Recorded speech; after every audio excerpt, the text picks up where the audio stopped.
¿Qué tal? ¿Cómo están? Siguiendo con la semana maradoniana que ya les anuncié en otro video, ahora vamos a hablar de mi experiencia personal con Diego Armando Maradona, porque yo me considero un tipo afortunado, periodísticamente hablando o futbolísticamente hablando, como lo quieran llamar.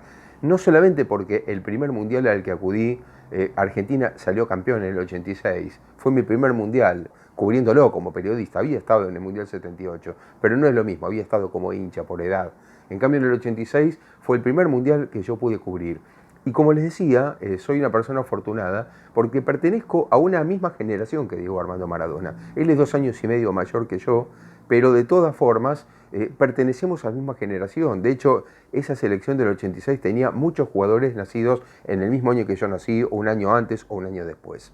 Entonces eso creo que le da al periodista una situación diferente, una situación completamente distinta porque es mucho más cercano cuando los jugadores son de una misma generación que cuando los jugadores son mucho más jóvenes que uno o mucho más grandes que uno, como por ejemplo ahora podría pasar si Argentina ganara un mundial en este tiempo, ¿no? En el que ya hay una diferencia de edad con los jugadores. A mí me tocó justo cubrir mi primer mundial con jugadores que tenían una edad parecida a la mía y Maradona estaba entre ellos. Así que puedo contarles varias experiencias distintas que tuve con Maradona, varias anécdotas que tuve. Antes de empezar a contárselas, quiero pedirles que se suscriban, que compartan estos videos, que le den me gusta, que también le den a la campanita que está acá arriba. Así que bueno, ahora vamos a continuar.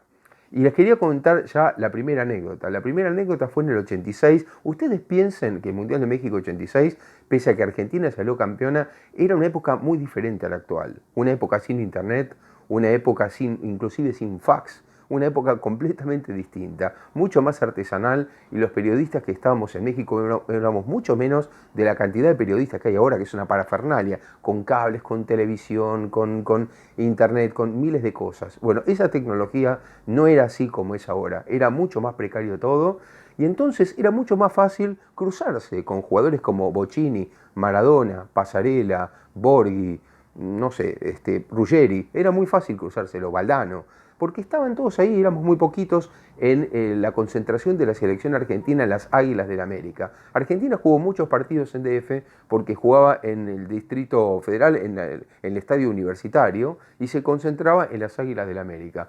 A mí me tocó, por ejemplo, estar casi al lado de Maradona cuando él se sacó la famosa foto. Ustedes se acuerdan que la revista El Gráfico, que estuvo 99 años saliendo, lamentablemente antes de los 100 años dejó de salir, dejó de ser publicada.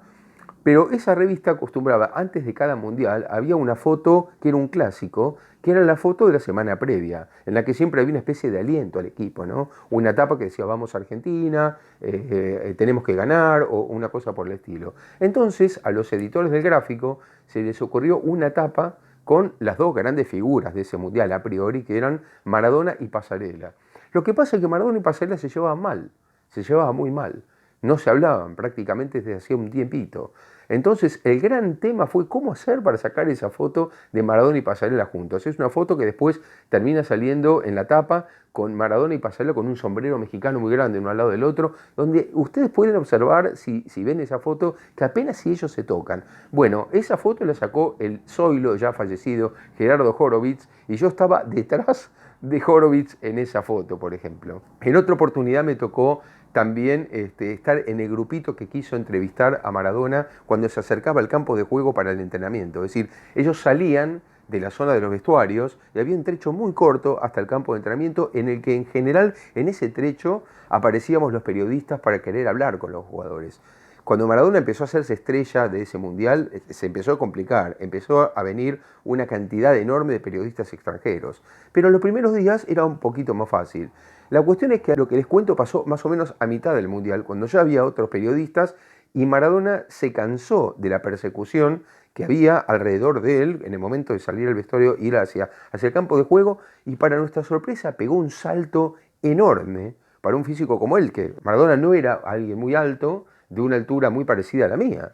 Tenemos una altura parecida, Maradona un poco más bajo, pero por eso nos impresionó a todos cuando pegó un salto y se colocó del otro lado del campo de entrenamiento y nos separaba una especie de alambrado bastante alto en el que por supuesto ningún periodista le pudo seguir el camino y nos quedamos todos del otro lado. Atrapados del otro lado, lo único que se pudo es poner un micrófono o un grabador. Después en 1989 recuerdo en la Copa América de Brasil que tuve muchos diálogos con Maradona otra vez. Seguimos en la misma época que les cuento, ¿no? 1989 todavía era una época de no tantos periodistas con la selección argentina y esa selección de Bilardo del 89 estuvo mucho tiempo primero en Goiânia, cerca de Brasilia, y después en Río de Janeiro, ¿no? En las finales.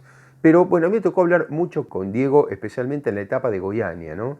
Y una cosa que siempre me sorprendió es que Maradona en esa Copa América estaba bastante mal físicamente, bastante mal, le venía de toda una temporada en el Napoli, en el fútbol europeo, y yo me acuerdo que un día, hablando con él en una sala, en el hotel donde estaba la selección, en la sala de concentración, ¿no? Del hotel de concentración de la selección, me acuerdo que yo le pregunté, porque le dije, mira, no te veo bien. Y entonces ahí Maradona me confesó que tenía esta oferta, pero él me hablaba además con los ojos que se le iluminaban, ¿no? Contándome esta oferta que tenía del Olympique de Marsella, de un dirigente muy importante que había en esa época, que era Bernard Tapie, ustedes se acuerdan, él después tuvo algunos conflictos por corrupción, Bernard Tapie, muy importantes.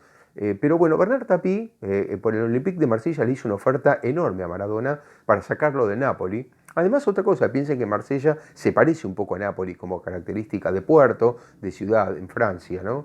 Bueno, resultó que el Olympique de Marsella le había hecho una oferta a Diego Armando Maradona por un dinero que por lo menos duplicaba, y yo diría que más, lo que cobraba en el Napoli. Entonces Maradona estaba, por un lado, ilusionado. Él me decía hasta dónde iba a estar la casa, con un parque impresionante que le iban a poner, que yo lo había hablado con Claudia, es decir, que él ya tenía la intención de ir a jugar al Olympique de Marsella, y yo le decía, ¿y cuál es el problema? Me decía, no, que yo tengo un contrato por 7 años en el Napoli. Un contrato que me hizo firmar Coppola por 7 años con Farlaino, el presidente del Napoli. Y le digo, bueno, pero te venden. Me dice, sí, pero Farlaino me dice, si yo lo dejo ir a usted, a mí me matan.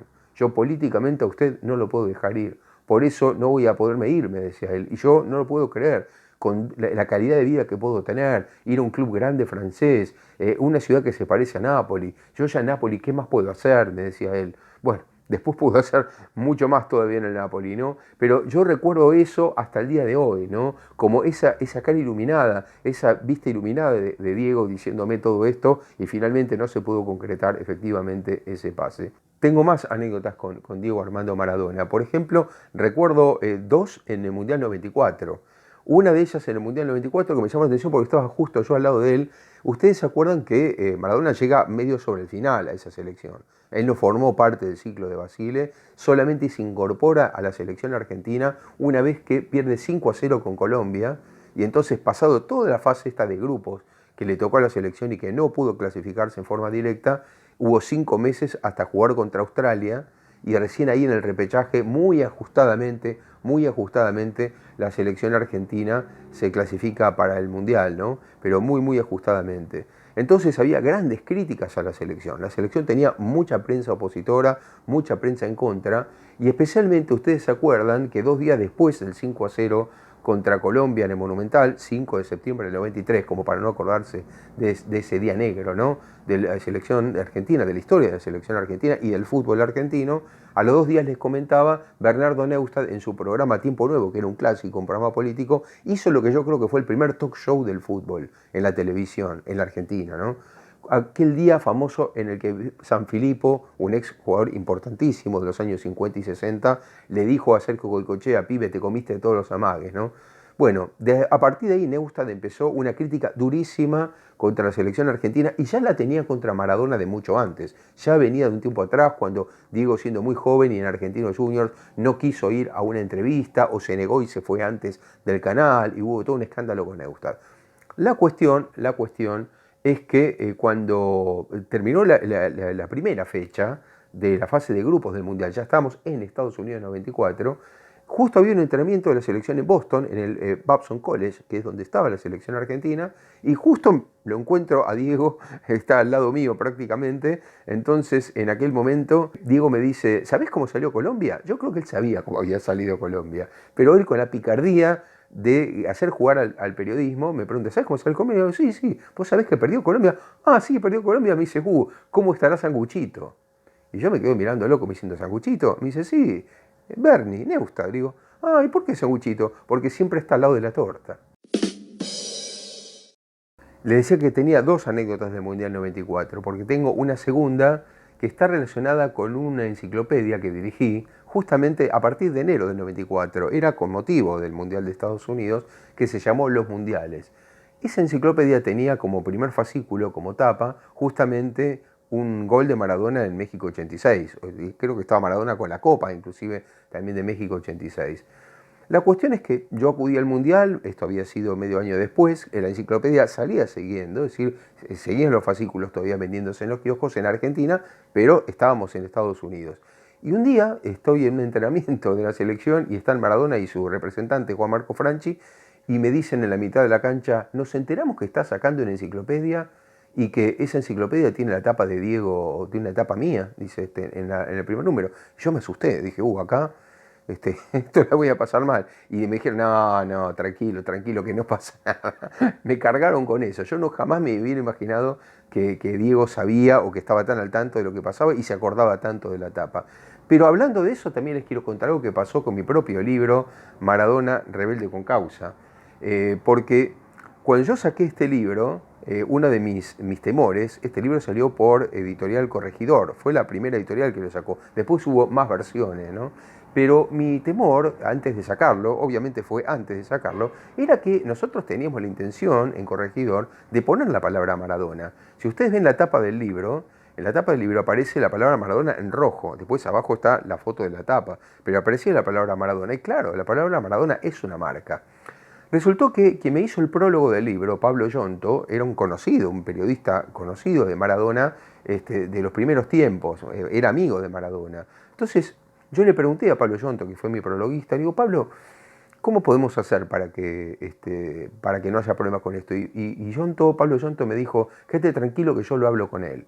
Pasa un tiempo y Pablo Yonto me dice, llámalo, mira, llámalo que él te va a atender y explícale porque creo que no vas a tener ningún problema. Bueno, digo yo, a mí me sorprendió llamarlo a Maradona y me va a atender. Maradona para el año 96 era un figurón. Entonces me pareció que a lo mejor no me iba a atender, pero bueno, con la ilusión, con la esperanza de que viniendo de parte de Pablo Yonto, bueno, efectivamente llamó a Maradona, sonó el teléfono, apareció el contestador, como era de esperar, y cuando yo dije mi nombre, mágicamente apareció Maradona. Apareció Maradona en el teléfono, me atendió el teléfono, y cuando le comenté lo que pasaba me dijo, mira, vos sos amigo de Pablo, no vas a tener nunca un problema conmigo, fiera. Yo me acuerdo siempre de esas palabras. Y yo corté el teléfono, le agradecí, fueron segundos de diálogo, pero siempre me quedó la duda, pero ¿se acordará de esto? ¿No tendré problemas en el futuro? Cuando aparezca el libro, ¿no habrá problemas legales realmente? Porque era una especie de cheque firmado en teoría, en realidad no había nada en concreto, era simplemente una palabra, ¿no? La palabra de Maradona diciéndome que no iba a tener problemas. Bueno, hasta el día de hoy no los tuve nunca. Hay que reconocer que Maradona cumplió su palabra y jamás tuve ningún problema con esto. Hablando de contratos y de cuestiones burocráticas, también les cuento que en el Mundial 2006 tuve otra situación parecida, pero de otro tenor. Lo que pasó es que cubriendo el Mundial de Alemania yo estaba parando con otros periodistas en Nuremberg, ¿no? ¿Por qué paramos en Nuremberg? Porque la selección argentina se concentraba en Herzogenaurach, que era el terreno donde está la fábrica de indumentaria, y es el centro mundial de la fábrica de indumentaria de una de las marcas más importantes, ¿no? Una marca de 3 tiras. Entonces, me entero que unos periodistas me contactan, unos periodistas japoneses de la televisión, y querían una entrevista con Diego Armando Maradona en pleno mundial. Ustedes recuerdan, en 2006 Maradona ya no jugaba más. Maradona estaba como comentarista de la televisión española, concretamente del Canal 4 de España, Canal 4 de Madrid. Yo le comenté a los japoneses, ¿no? A estos japoneses de la televisión, no va a ser fácil, ¿no? Maradona ya era un personaje realmente complicado, pero voy a hacer todo el intento. Además, la paga lo justificaba y también creo que lo justificaba el prestigio de hacer una entrevista con Maradona allí. Así que nosotros que viajábamos en tren, ese fue un mundial de tren, viajamos por toda Alemania por tren a ver distintos partidos, algunos de Argentina, otros de otras selecciones. Bueno, súmenle a todos esos kilómetros en tren, mis kilómetros en tren desde Nuremberg a Múnich de manera permanente, porque Maradona se alojaba en Múnich en un hotel. Así que yo creo que debo haber hecho unos 4 viajes ida y vuelta a Múnich en medio de todas estas coberturas para tratar de conseguir esta entrevista con Diego Armando Maradona. La cuestión es que Maradona no quiso finalmente, no se pudo hacer, pero esto fue porque en un momento, increíblemente, cuando ya parecía que conseguía Maradona, después de tanto bregar y de tanto luchar, desde Japón me dijeron que Nakata había decidido dejar el fútbol y que se iban a concentrar en Nakata. Así es el mundo del periodismo. Y finalmente les cuento la última anécdota que tengo importante, creo yo, con Maradona, que es una anécdota muy linda que ocurrió en el Mundial de Brasil 2014. En aquella oportunidad nosotros nos alojábamos ya en la fase final, estábamos en el centro de Río de Janeiro y Maradona, ustedes recuerdan, hacía un programa de televisión muy visto en Telesur para toda América Latina, que se llamaba De Zurda, que lo hacía con Víctor Hugo Morales. A mí, yo les cuento, nunca me gustó molestarlo a Maradona y nunca me gustó ser parte de ese entorno tan pegadizo que Diego Maradona tuvo con muchos periodistas y gente que no es periodista también. Nunca me gustó formar parte de todo ese entorno. Siempre desistí cuando me invitaron a partidos de fútbol, a cualquier tipo de reunión, nunca quise ir. Yo creo que en general el protagonista respeta mucho más a quien toma distancia que a quien está pegado. Pero efectivamente yo no formé parte, nunca pese a ser autor de un libro sobre él, de ninguna fiesta, de ninguna reunión, ningún partido de fútbol. Entonces, lo mismo me pasó con lo que les voy a contar ahora durante el Mundial de Brasil. Ese programa de Zurda en general se transmitía desde la barra de Tijuca. El estudio que se había montado era en una zona exclusiva de Río de Janeiro, muy linda, residencial, que se llama Barra de Tijuca. Para darles una idea, para viajar desde el centro de Río de Janeiro hasta la Barra de Tijuca para poder ver ese programa en vivo, era más o menos 1 hora y media de viaje en transporte público. 1 hora y media de viaje en transporte público. La cuestión es que yo, desde hace tiempo, sigo siéndolo, era columnista del diario Jornada de Mendoza. El director de Jornada, Roberto Suárez, y yo fuimos invitados por Víctor Hugo Morales, que también era columnista de ese diario, para ver en vivo el programa. Nos había invitado, pero ese programa iba muy tarde de noche. Yo creo que iba como de 11 a 12 y media de la noche. Era muy tarde para nosotros. Bueno, con todo el cansancio de todo el día, de hacer notas, de escribir, de salir al aire, etcétera, etcétera, de cubrir partidos, decidimos con Roberto Suárez un día ir con una cantidad de diarios, con 2 o 3 ejemplares, a saludar a Víctor Hugo Morales. Yo, siendo autor del libro de Maradona, como decía, no quería molestarlo. Realmente la idea era más que nada saludar a Víctor Hugo Morales, darle la mano, pero nada más. La cuestión es que cuando llegamos al estudio era una multitud lo que rodeaba. Ustedes no se imaginan lo que era. No menos de 35 personas sentadas en el piso alrededor del estudio, más los productores. Era una multitud. Pasar era prácticamente imposible. Pero a nosotros nos esperaba la productora de Víctor Hugo Morales, Fabiana Segovia. La cuestión es que nosotros recién tuvimos la posibilidad de acceder cuando quedaban unos 5 minutos para terminar el programa. Como soy yo, lo que le dije es a Roberto Suárez, al director del diario, mira, entra vos, yo me voy a quedar afuera. Después lo saludo a Víctor Hugo cuando salga, pero no los quiero molestar. O sea que yo no entré al programa, entró Roberto Suárez y yo me quedé mirando afuera por el monitor junto a la multitud que estaba allí. La cuestión es que en un momento veo que Maradona muestra el diario Jornada y dice, este es un diario de verdad, este es un diario en serio, lo cual me emocionó muchísimo. Pero les cuento el final, cuando ya nos íbamos a ir y esperaba a Roberto Suárez para salir y a Víctor Hugo Morales para darle la mano, la cuestión es que viene a buscarme Fabiana Segovia y me dice, entrá que se están sacando los micrófonos y terminó el programa, así saludás a Víctor Hugo y a Maradona. Y yo le decía, Fabiana, no lo quiero molestar, pero me dice, entrá, y más o menos me va metiendo para dentro del estudio. Cuando entro al estudio siento que me falta el teléfono. Ustedes imagínense el susto, yo siento que no tengo el teléfono celular conmigo. Me toco el bolsillo donde tenía en el pantalón el teléfono no estaba. No lo tenía. Bueno, con esa situación, imagínense, en medio de todo eso, con unos pocos metros, estaban Maradona y Víctor Hugo Morales sacándose los micrófonos ya para irse. Y cuando yo lo voy a saludar a Víctor Hugo Morales, él le dice a Maradona, Diego, mira quién está acá. Entonces Maradona me ve a mí y me dice, claro, él escribió un libro sobre mí. Entonces nos saludamos y cuando nos vamos a saludar, que él me va a abrazar, siento una cantidad de flashes, un flash enorme, larguísimo, como si fuera una toma muy larga de fotos, y efectivamente me doy cuenta que Fabiana Segovia había tomado mi teléfono para sacarme las fotos, que después las pude mantener, por supuesto, con un gran recuerdo conmigo. Así que Eso fue lo que nos ocurrió en aquella última oportunidad que yo creo que tuve una vivencia importante con Diego Armando Maradona, más allá de que con Roberto Suárez no nos pudimos quedar como nos ofrecían para una cena, porque tenemos 1 hora y media de vuelta, 1 hora y media de vuelta hasta nuestro hotel por la hora que era. Llegamos como hasta las 2 de la mañana, pero claro, muy felices después de haber vivido esa situación. Si les gustó este video, les pido que pongan me gusta, compartan por favor estos videos y suscríbanse. Hasta la próxima.